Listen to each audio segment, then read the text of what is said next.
Mis hermanos, Dios les bendiga. Un gusto saludarles, un gusto el poder grabar este video. El día domingo tuvimos una enseñanza muy buena, muy nutritiva espiritualmente, evidentemente alusivo a las fechas, alusivo a la festividad del tema de la celebración de la Navidad y con la intención de proveer una enseñanza o una postura bíblica en cuanto a este tema de la Navidad. Como saben, hay cristianos que celebran Navidad, hay cristianos que no celebran Navidad. Esto es un debate que se da dentro de eh, la comunidad cristiana, no se da dentro de lo que es el mundo o el ámbito secular, sino dentro del ámbito cristiano. Hay quienes celebran Navidad, quienes participan de regalos, participan de adornos y de todo lo que conlleva estas fechas. Argumentan que son días en los cuales pueden compartir el Evangelio, con los cuales pueden brindar ayuda a los necesitados, hacer misericordia, y es algo que pues no es malo en sí, el sentido de compartir el Evangelio, es a lo que me refiero. Los que no celebran dicen que la festividad tiene su origen en el paganismo, que tiene su origen en prácticas que tienen lugar en cultos a dioses paganos, a dioses de la antigüedad. Y mi deseo es poder proveer un video que pueda ser instructivo para estas fechas, tanto para quienes celebran como para quienes no celebran la Navidad. Lo cierto es que la palabra Navidad proviene del latín nativitas, que significa nacimiento, y que lo que la Navidad debiera celebrar, o lo que los cristianos, inclusive toda persona que celebra Navidad, debiera conmemorar, es el nacimiento virginal de Cristo, y que evidentemente da lugar a su encarnación, que es una doctrina muy importante dentro del cristianismo y que tenemos que reconocer que hubo un momento en la historia de la humanidad en la que el eterno Dios se hizo hombre, en que el verbo encarnado, recordarán el texto de Juan 1:1, que nos habla en que en el principio era el verbo era con Dios y el verbo era Dios. Más adelante, en el versículo 14, dice, y aquel verbo se hizo carne y habitó entre nosotros. Otra versión dice, y aquel que es la palabra se hizo hombre y tabernaculizó entre nosotros. Es decir, que Dios se hizo hombre y al hacerse hombre vino a ser o habitar en la persona de Cristo. Es decir, nosotros como cristianos creemos firmemente en la divinidad de Cristo y creemos en la doble naturaleza de Cristo, que Él, siendo Dios, se hizo hombre. Y esa forma humana es Cristo nuestro Señor. Y hubo un momento en el cual ciertamente Él entró en el tiempo y es lo que la Navidad debiera celebrar. Repito, su encarnación y su nacimiento virginal. Sabemos que ciertamente la fecha del nacimiento de Jesús, que se fecha en el 25 de diciembre, es una fecha que antiguamente celebraba a varias divinidades, no solamente a la festividad de la Saturnalia, que empezaban desde el 17 de diciembre hasta el 24 de diciembre, que se celebraba en Roma y que eran fiestas totalmente desenfrenadas, con un abuso excesivo del alimento, un abuso excesivo de la bebida, una vida o unos días en los cuales estos hombres y mujeres vivían un desenfreno sexual terrible. Había intercambio de regalos, eran días en que no había distinción entre ricos y pobres, entre la nobleza y los plebeyos y los de más alto rango dentro de la sociedad. Se asignaban reyes de la Saturnalia. Coincidían que el 21 de diciembre daba lugar la celebración del Sol Invictus, que es el nacimiento del dios Sol, y que, por ejemplo, el 25 de diciembre, tanto el dios Mitra, el dios Apolos, el dios Dionisio, de varias mitologías, de varias culturas, tienen su nacimiento en el 25 de diciembre. Entonces, nosotros sabemos por el texto bíblico que Jesús no nació el 25 de diciembre. Es más, la Biblia no dice qué día nació. La Biblia no registra ello, no manda tampoco que celebren Navidad. Y es ahí donde está el argumento, donde aquellos que dicen que no manda que se celebre Navidad, pero tampoco dicen que no la celebren. Entonces es un debate muy, muy fuerte dentro del ámbito cristiano, pero pretendo traer luz básicamente desde las Escrituras, recordando lo que ya mencioné, lo que la Navidad debiera celebrar: el nacimiento original de Cristo y su encarnación. Entonces, hay tres momentos históricos en los cuales podemos, digamos, crear una línea en el tiempo en cuanto al desarrollo de la Navidad. Lo cierto es que el año 336 de nuestra era, el 25 de diciembre del año 336, fue la primera Navidad oficialmente celebrada y que tiene su lugar dentro del gobierno de Constantino, el emperador Constantino. Entonces, eso fue lo que es en la antigüedad. A lo largo de los siglos hay tres momentos históricos. Ustedes saben que la Reforma Protestante, la separación de la Iglesia Católica de algunos grupos o iglesias nacionales separados de Roma, los protestantes, los cristianos protestantes, tienen como principal guía de fe y de práctica y autoridad las Escrituras. Entonces, ellos fueron cristianos que a partir de la Reforma Protestante rechazaron la celebración de la Navidad al vincularla como una celebración católica. Entonces, un grupo que mayormente impulsó el rechazo y la censura a la celebración de la Navidad fueron los puritanos del siglo XVI, siglo XVII, que tomaron esa festividad, que no pretendían que fuera correcto que una celebración de origen pagano se celebrase eh, como una fiesta cristiana.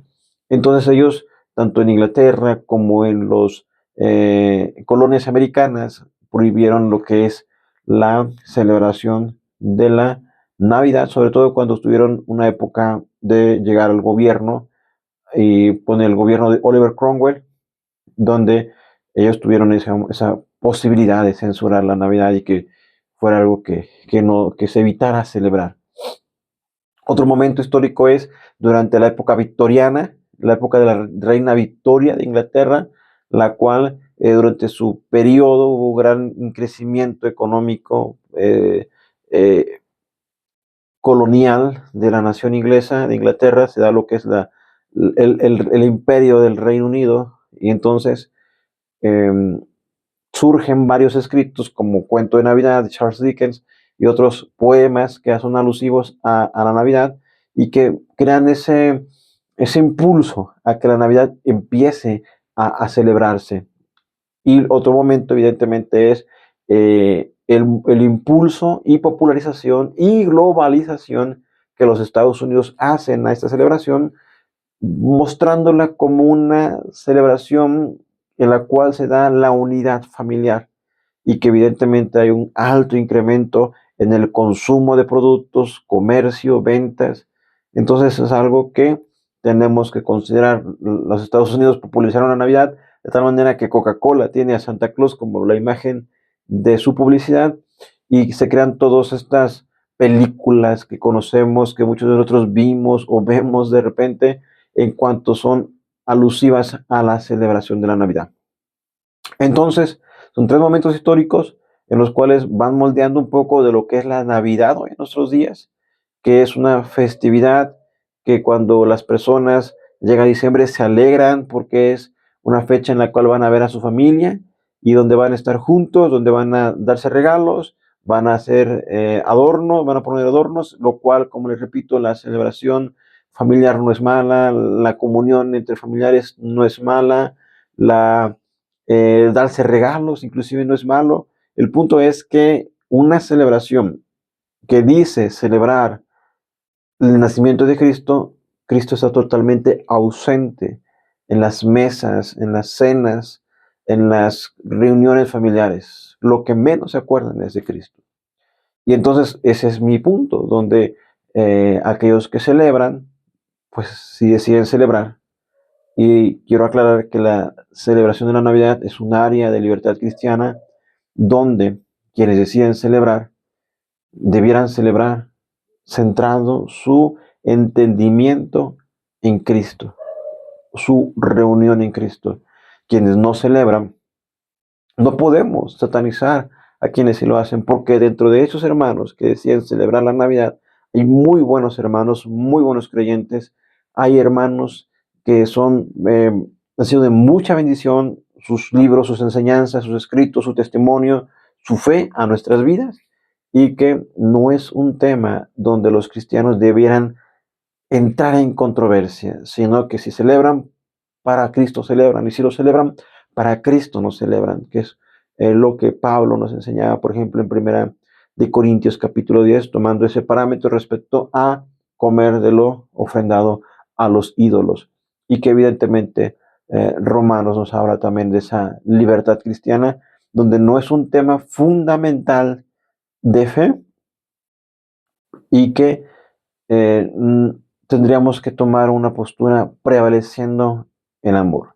Pero sí quiero que consideren que estas pugnas y estas luchas eclipsan algo muy relevante, como ya mencioné, la encarnación de Cristo el Señor.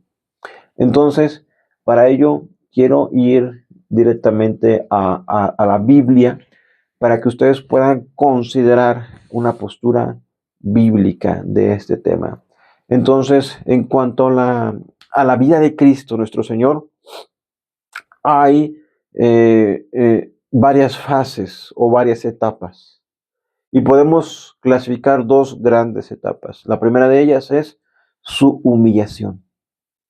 Cristo, siendo Dios, se hizo hombre, se humilló a sí mismo. Y el otro es su exaltación, su obediencia le llevó a que el Padre le exaltase hasta lo sumo. Entonces son dos etapas. Les recuerdo, humillación y exaltación. Nosotros nos vamos a centrar en la etapa de la humillación, porque es lo que la Navidad debiera celebrar.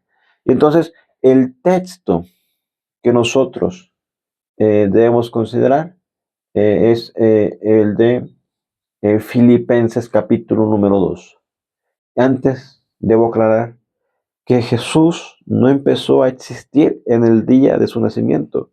Jesús es desde la eternidad, es antes de todas las cosas, Él es Dios.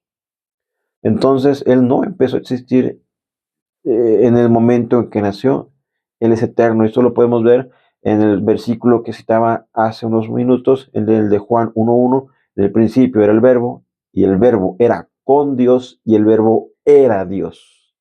Lo vemos en Juan 17:5, cuando dice Jesús orando al Padre: ahora pues, Padre, glorifícame tú al lado tuyo con aquella gloria que tuve contigo antes que el mundo fuese.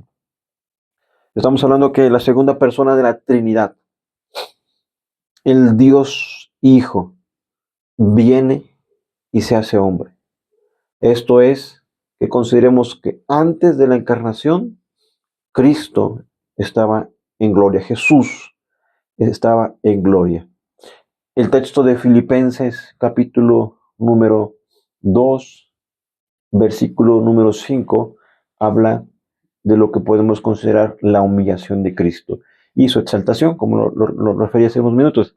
Pero vemos este texto cuando dice: haya pues en vosotros este sentir que hubo también en Cristo Jesús, el cual, siendo en forma de Dios, no estimó el ser igual a Dios como cosa que aferrarse, y oigan esto, sino que se despojó a sí mismo, tomando forma de siervo, hecho semejante a los hombres.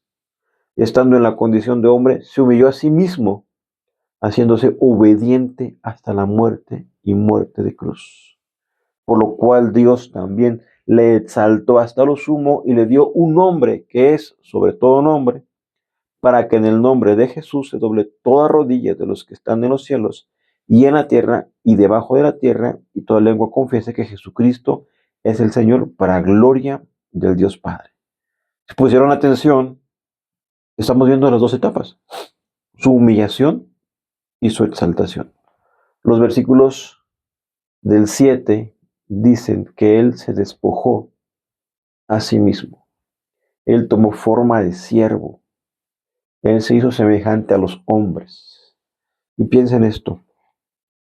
El Señor, nuestro Dios, con toda su majestad y gloria, y como hemos visto en predicaciones anteriores acerca de su santidad, de su majestad, de su gloria eterna, de lo maravilloso y excelso que es, se humilla y viene a ser como nosotros, viene a hacerse hombre. Él viene a apropiarse de un cuerpo. Y ustedes deben saber que eso estaba desde Génesis. Ustedes recorren la Biblia, ustedes conocen sus Biblias. Sé que hay historias como la de Ruth, como la de Sansón, como la de David, que de repente nos gustan y nos identificamos con ellos, pero todas esas pequeñas historias están eh, formando parte de una gran historia de la redención. El Señor prometió proveer un Salvador, prometió enviar a alguien que nos rescatase. El texto de Juan 3:16 que nos dice: de tal manera amó Dios al mundo, que ha dado a su Hijo unigénito para que todo aquel que en él cree no se pierda, mas tenga vida eterna. Es una realidad. Y de Génesis 3 podemos aprender que el Señor prometió que vendría un hijo de la mujer y ésta aplastaría a la serpiente en su cabeza y ésta a la vez le mordería, inyectando su veneno. Y podemos ver que a lo largo de la revelación bíblica, Ana está cantando acerca del ungido del Señor. Moisés promete que vendría un profeta mayor que él. A David se le promete que vendría un tiempo donde nacería un hijo de él que reinaría eternamente y para siempre. Miqueas 5:2 habla de que Belén sería el lugar donde nacería aquel que sería el gobernante. Y este gobernante no tiene un origen, sino que es desde la eternidad. Isaías capítulo número 7 también menciona aquel que es eh, el que nacería, el Mesías prometido, el admirable, el príncipe de paz, el Dios con nosotros. Eh, Se promete también que nacería de una virgen, es capítulo 7, el que habla acerca de que nacería de una virgen, concebiría, y el capítulo 9 acerca de esa forma en la cual sería conocido nuestro Señor. Todos los profetas lo anunciaron. Entonces, ese momento en el cual el eterno Dios, el sublime, el soberano, se hace hombre, se está humillando, se hizo hombre. Pero hermanos, eso no fue suficiente. El texto nos dice: se despojó a sí mismo, tomando forma de siervo, hecho semejante a los hombres. Y estando en su condición de hombre, se humilló a sí mismo, haciéndose obediente hasta la muerte. Nuestro Señor, cuando nace, nace en humildad. No nació en la época nuestra donde hay hospitales, donde hay médicos. Nació en una época y en un lugar impensable. El Dios, el Hijo de Dios, habría de nacer. Y no nació en el palacio del emperador Augusto o del César Augusto, que sería el lugar donde pensaríamos que habría de nacer el rey del mundo. No nació más bien en un pesebre, o nació en un lugar que a veces lo vinculan con un establo, y que más bien era una especie de cuevas donde los animales se resguardaban del frío, del invierno. Y eso es un texto que lo vamos a ver en Lucas capítulo número 2, pero es lo que estamos analizando también acá, de cómo Él se humilló. Y no solamente es eso, que se haya humillado cuando lo veían las personas, sus contemporáneos, no lo veían muy diferente, lo veían como el carpintero, como el hijo del carpintero, como el hijo de María, que conocían a sus hermanos, conocían a sus hermanas, lo veían sin hermosura, como dice Isaías 53. Lo veían como un simple hombre, no lo vieron como el eterno verbo. Por eso, repito, Isaías nos habla que él sería sin hermosura y sin atractivo para que lo deseáramos. Sería despreciado y desechado entre los hombres. Sería un varón de dolores, experimentado en quebrantos. Y él se hace hombre, hermanos. Pero no basta con eso, que dice aquí la palabra, y lo conocemos, que él se hizo obediente hasta la muerte y fue una muerte de cruz. Una muerte en la cual la cruz es la peor forma de tortura que podría existir, en la cual los peores delincuentes eran condenados a la crucifixión. Y Cristo el Señor muere de esa manera, tomando la cruz que no le correspondería. Barrabás, podemos ver que era un hombre sedicioso, un hombre que, que era un asesino, un sicario, y era la cruz que estaba preparada o que había estado destinada para él, pero el pueblo prefirió a un homicida que al Hijo de Dios.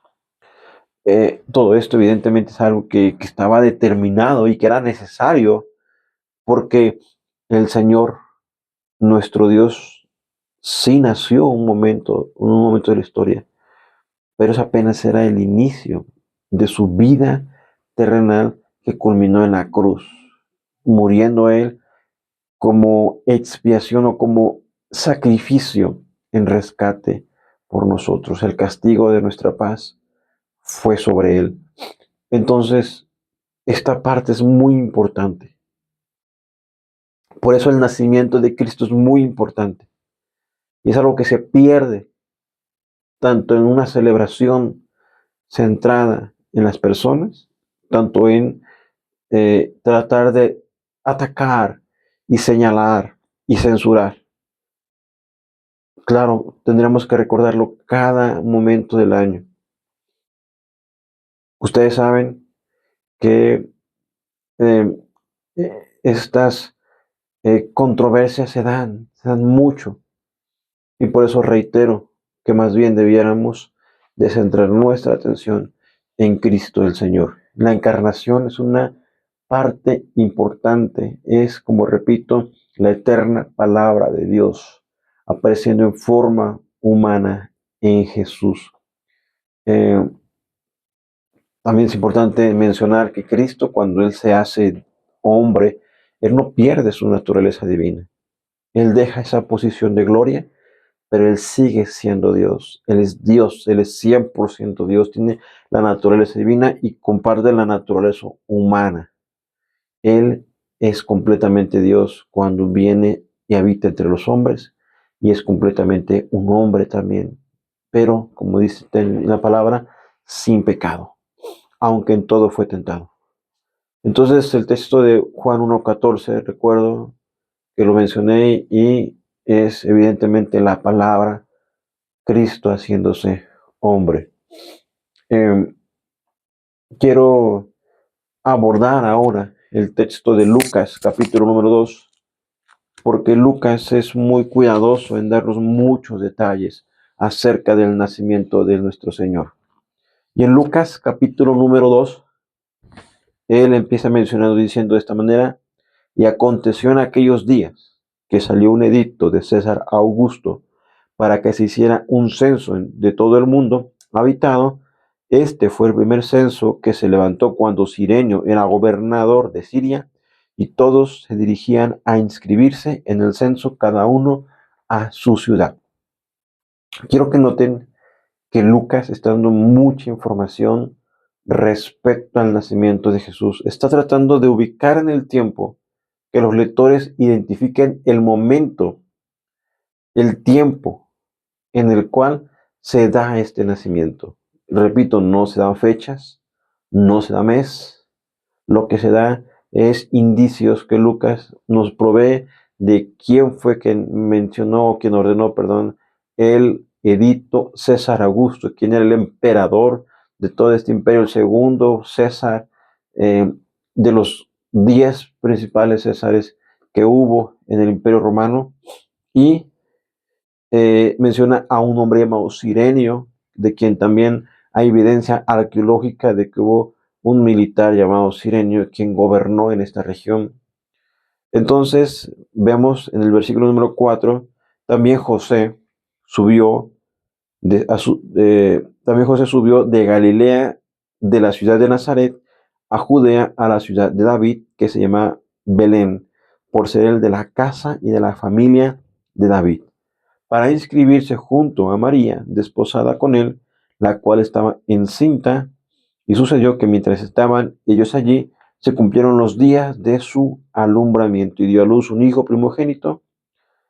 Dio a luz a su hijo primogénito, le envolvió en pañales y le acostó en el pesebre, porque no había lugar para ellos en el mesón. Se da el nacimiento de Cristo. Recordarán que tanto en en Mateo capítulo número 1, en Lucas 1 también se da lo que es el anuncio de la concepción del Señor. María, aparece el ángel y le dice que en ella será concebido por el Espíritu Santo el santo ser que será llamado el Hijo de Dios. Ella acepta que ella estaba desposada, como dice aquí la palabra, es decir, estaba comprometida para casarse con José. José quiso dejarla porque evidentemente él no sabía que eso venía del Espíritu Santo, hasta que Dios se lo muestra y le manda a que no rechace a su mujer, sino más bien que la tome, para que entonces puedan darse este nacimiento. Y entonces se da también esto del edicto que estamos leyendo en Lucas 2, donde nos aclara, por ejemplo, que ella dio a luz a su hijo primogénito, no dice a su hijo unigénito, lo cual sabemos tanto por Mateo 13:53 y muchos otros pasajes, como Juan capítulo número 7, que nos habla que Jesús tenía hermanos, que sus hermanos no creían en él. Marcos también menciona que sus hermanos o su familia creían que él estaba fuera, es decir, que estaba loco. Entonces Jesús tuvo hermanos, María tuvo más hijos. Después del nacimiento de Jesús, entonces José pudo tomar a María como su esposa, como su mujer. Y es algo que es totalmente ilícito, es algo que es correcto, es algo que es válido dentro del matrimonio. Pero eso es importante aclararlo para que puedan ustedes comprender que María no fue virgen siempre, como la Iglesia Católica trata de argumentar. Y que cuando habla acerca de que estaba envuelto en pañales, no piensen que son pañales como los que conocemos hoy, como los de tela, sino más bien que era que el niño estaba envuelto de tal manera, a veces como las personas dicen, como taquito, estaban con sus mantas colocado o eh, cobijado de tal forma que no se pudiese mover. Es una forma en la cual buscaban que los niños fortalecieran sus extremidades. Entonces, el siguiente versículo, el 8, que fue el último que leí, perdón, el 7, habla de que en ellos no se encontró lugar en el mesón, lo cual es, hasta cierta manera, obvio, porque debe haber tantas personas visitando Belén, viniendo de tantos lugares, más los que ya residían allí, a empadronarse cada uno en su ciudad, pues era algo hasta evidente que no habría donde hospedarse, y más que Belén era una pequeña ciudad, una pequeña aldea, no era ni ciudad, era una aldea muy pequeña. El versículo número 8 dice, en la misma región había pastores que estaban en el campo cuidando sus rebaños durante las vigilias de la noche. Y un ángel del Señor se les presentó. Y la gloria del Señor los rodeó de resplandor y tuvieron gran temor. Mas el ángel les dijo, no temáis, porque aquí os traigo buenas nuevas de gran gozo que serán para todo el pueblo. Y escuchen, porque os ha nacido hoy en la ciudad de David un Salvador, que es Cristo el Señor.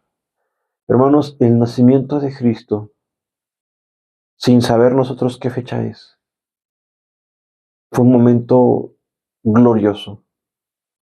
donde se dio un anuncio por medio de un ángel, no a las personas más eminentes, más ricas, más poderosas o más conocedoras del Antiguo Testamento, de las Escrituras, sino simplemente a unos pastores, en los cuales podemos considerar que eran eh, no eran parte de la sociedad, no eran estimados como una parte relevante de la sociedad, más bien eran un poco despreciados por su condición de siempre estar con los animales, ritualmente impuros por las condiciones de suciedad. Pero fue a ellos a quien el Señor le plació. Viendo el texto de Mateo capítulo número 2, que habla acerca de los magos que vinieron del oriente, que por cierto no eran tres, no sabemos su nombre, la Biblia no los dice, ni sabemos en qué venían, y que muy probablemente eran más de tres. La tradición de los Reyes Magos viene posteriormente, en el siglo XII, alrededor de ese siglo, y que podemos notar que cuando estos magos o estos sabios o estos astrónomos vinieron del oriente, posiblemente de Siria, perdón, de Persia o posiblemente de Babilonia, ellos vinieron buscando al rey de los judíos porque ellos sabían y entendían de las profecías que habían recibido, por ejemplo, desde la época de Daniel, y que venían a adorar al Señor. Entonces vemos cómo Herodes, porque ellos llegan al palacio, Herodes se turba y él manda a preguntarle a los sacerdotes, a los escribas. Y cuando ellos les preguntaron, ellos sabían dónde habría de nacer el Cristo, en Belén. Y citan el texto de Miqueas 2, porque tú, Belén, no eres la más pequeña de las ciudades de Judea o de Judá.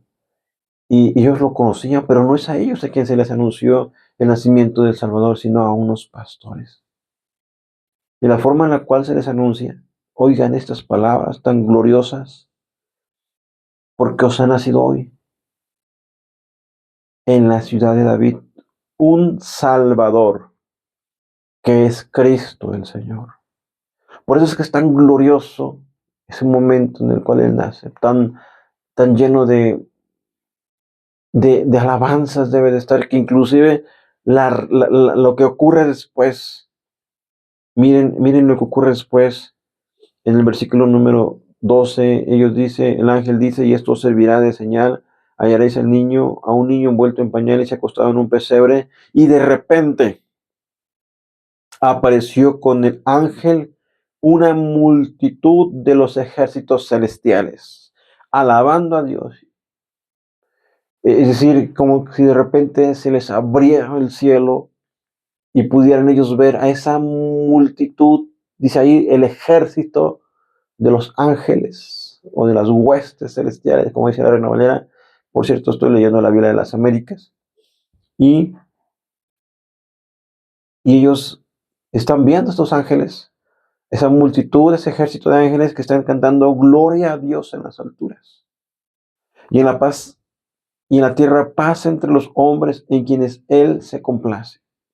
Oigan, esto no entre todos los hombres que habitan en la tierra, sino aquellos en los cuales Él se complace. Lo repito, gloria a Dios en las alturas. Y en la tierra paz entre los hombres en quienes Él se complace. Estos pastores vieron esa manifestación celestial que cuando Él nace, el Señor Dios, los ángeles están cantando, alabando y adorando a nuestro Salvador, a nuestro Dios, a nuestro Rey. Por eso es que es tan relevante la Navidad, el nacimiento de nuestro Señor. Y vemos el versículo 15, y aconteció que cuando los ángeles se fueron al cielo, los pastores se decían unos a otros, vayamos pues hasta Belén y veamos esto que ha sucedido, que el Señor nos ha dado a saber. Fueron a toda prisa y hallaron a María y a José y el niño acostado en el pesebre. Y cuando lo vieron, dieron a saber lo que se les había dicho acerca del niño, y todos los que lo oyeron se maravillaron de las cosas que les fueron dichas por los pastores.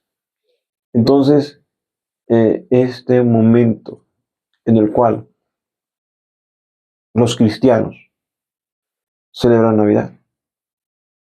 Sabemos que no fue el 25 de diciembre, pero si usted, mi hermano, es una persona que tiene todo preparado para celebrar y quiere honrar al Señor, yo le recomiendo que convoque a su familia, que se reúna con ellos con un gozo, pero centrando su adoración a Cristo.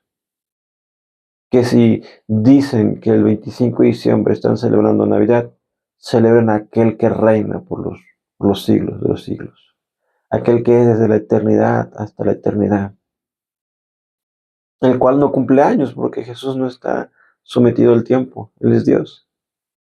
Pero que, si usted quiere recordar, usted tome estos pasajes y compártalo con su familia. Y que ustedes van a comer algo, lo coman para la gloria del Señor, lo santifiquen delante de su presencia. Y ustedes participen de esta celebración que ustedes harán, pero centrando su corazón y su mente y exhortándolo a que cada uno de sus familiares lo haga. Si sus familiares no son creyentes, mayor es la oportunidad para poder usted tomar esta ocasión para predicar y exponer al eterno verbo de Dios. Si usted no celebra Navidad, admírese y glorifique al Señor Dios por ese momento tan glorioso cuando Cristo nuestro Señor nació. Pero no caigamos, hermanos, en pelear unos con otros, en dividirnos unos a otros. Como lo repito, si tú celebras, para el Señor celebras, y si no celebras, para el Señor no lo celebras. Entonces, fuera de todo esto, fuera de esas dos posturas contrarias, quiero que ustedes reconozcan, no porque yo lo digo, sino porque está aquí en la palabra, que hubo un momento en que nuestro Señor entró en el tiempo, se hizo hombre, se humilló a sí mismo, y en esa condición de hombre llegó hasta la muerte y muerte de cruz.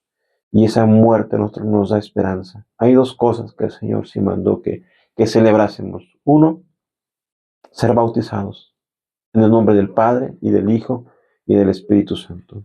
Y el bautismo como tal es esa identificación con Cristo en su muerte, su sepultura y su resurrección, en la cual yo me identifico con Él, sepultado, sumergido es la palabra, lo que significa la palabra bautismo.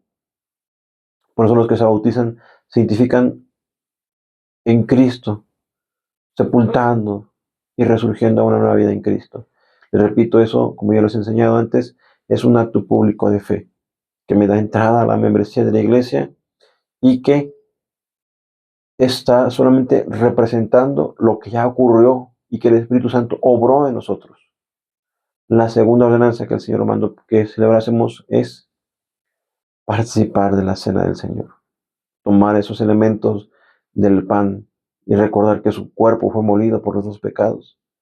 Tomar el jugo de uva y recordar que su sangre fue derramada por nuestras iniquidades, nuestras maldades.